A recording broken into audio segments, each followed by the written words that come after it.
Hey, and welcome back to Inspirational Storytime.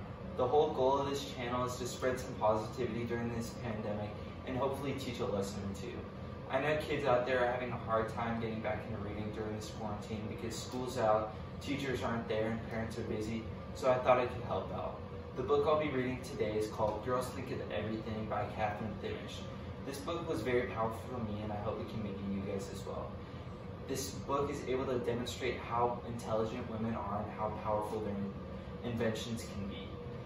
The story I'll be reading in particular in this whole book, because it's so long, is about these young girls who are able to succeed because they put their mind to their goal. It just shows how you can achieve whatever you put your mind to, and I hope you can get that message from this book. But without further ado, here's Girls Think of Everything by Catherine Thimish. So today we'll be reading a part of Girls Think of Everything, Stories of Ingenious Inventions by Women, written by Catherine Thimish, illustrated by Melissa Sweet. The first story is Girls, even the young ones, think of everything. Becky Schroeder. A person has to be 16 to drive, 17 to see certain movies, and 18 to vote. People can get terrific discounts on all sorts of stuff, provided they're over 65. Everywhere we look, there are age limits that define what people can and can't do. But creativity has no boundaries, no limitations. Anyone can invent. And they do. Inventors are popping up at the youngest of ages. Sitting in the car, waiting for her mom to return from shopping, Becky decided she might as well try to finish her math homework. But it was growing dark and getting hard to see the paper. I didn't have a flashlight, and I didn't want to open the car door because then the whole car would light up, recalled Becky. So I thought it would be neat to have my paper light up somehow, and that's when the idea came to me. It isn't every day that a 10-year-old invents a product eagerly sought by several businesses, but that's exactly what Becky Schroeder did when she created a tool that enabled people to write in the dark. Her invention, the glow sheet. Fun fact, after reading about Becky's invention, NASA sent her a letter. They wanted to know if she was a former employee because the glow sheet sounded similar to one of their products. And if so, they would own her patent. They had no idea she was a kid. That night, Becky went home trying to imagine different ways of making her paper glow in the dark. She remembered all sorts of glow-in-the-dark toys, like balls and frisbees, and wondered how they were made. She was determined to find a solution, so the very next day, Becky's dad took her on an outing to the hardware store. They returned with a pail of phosphorescent paint. She took the paint and stacks of paper into the darkest room in the house, the bathroom. There, she experimented.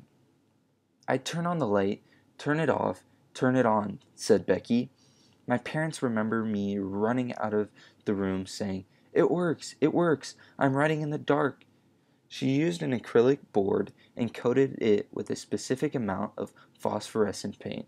She took a complicated idea and made it work rather simply. When the coated clipboard is exposed to light, it glows. The glowing board then illuminates, or lights up, the paper that has been placed on top. 2 years after her initial inspiration, in 1974, Becky became the youngest female ever to receive a U.S. patent. She didn't actively market her glow sheet. She didn't need to. The New York Times wrote an article about an incredible invention, patented by a 12-year-old, and the inquiries and orders streamed in. Professionals who needed to write in the dark started ordering her glow sheet. Photographers for their darkrooms, critics who took notes in darkened theaters, emergency medical people for use in ambulances.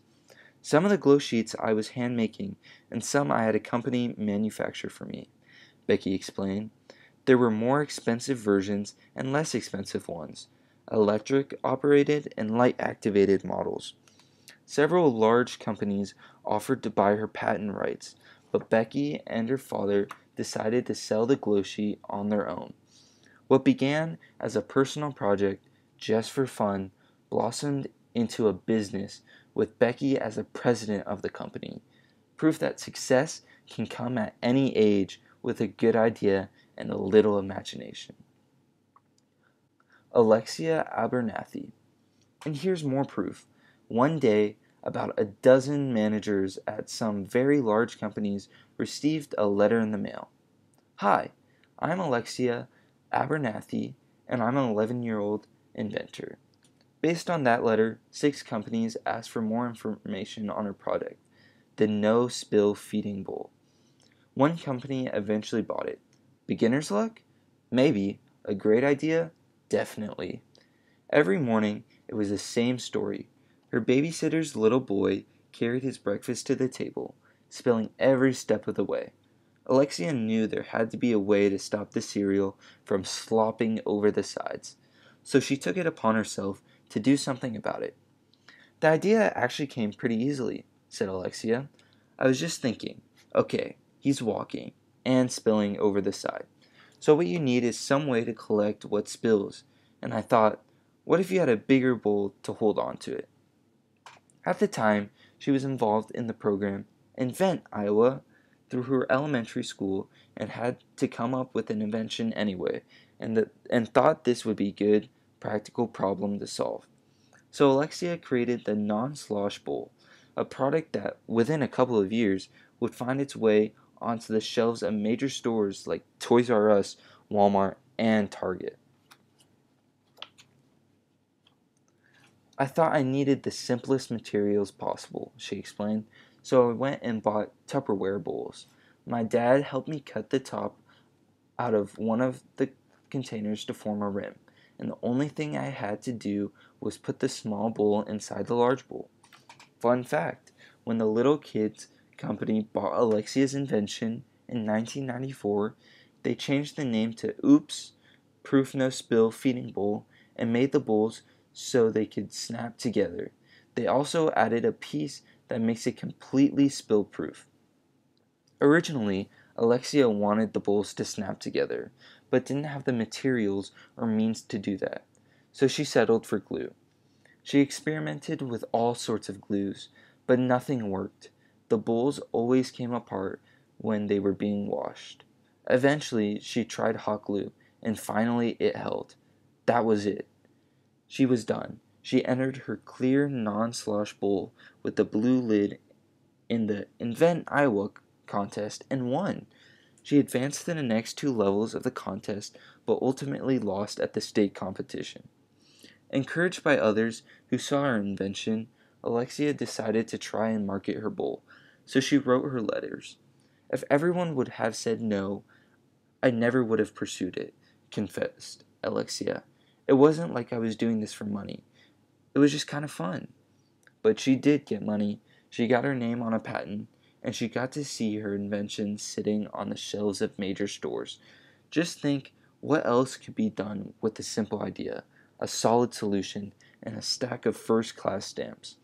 And it really doesn't matter how old you are. It's now your turn. Suppose you have an invention of your own. It's different, it's new, it's neat. Now what?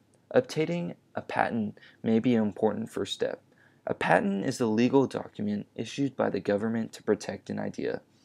Utility patents are for inventions that are either mechanical or electrical in nature.